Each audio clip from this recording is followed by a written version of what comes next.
এই যে chair, library, খুব সুন্দর বইটি সাজানো, টেবিল, পাশে আর একটা দেখা যাচ্ছে। আমি পরে চাবি নিয়ে এসে সবগুলো ভালো করে ভিডিও করে দেবো না, আপাতত একটু দেখেন।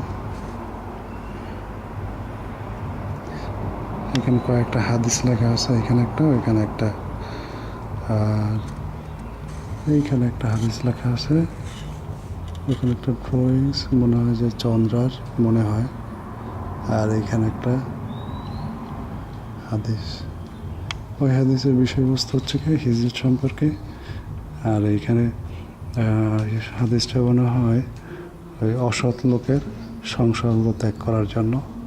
এখানে হিজরত সম্পর্কে বলা হয়েছে, হিজরত তওবার দরজা যতদিন বন্ধ না হবে অতদিন হিজরতও বন্ধ হবে না। আবার বলা হয়েছে সূর্য যতদিন পশ্চিম দিক থেকে না উঠবে অতদিন পর্যন্ত তওবার দরজাও বন্ধ হবে না, অর্থাৎ কিয়ামতের আগ পর্যন্ত হিজরত চালু থাকবে ইনশাল্লাহ।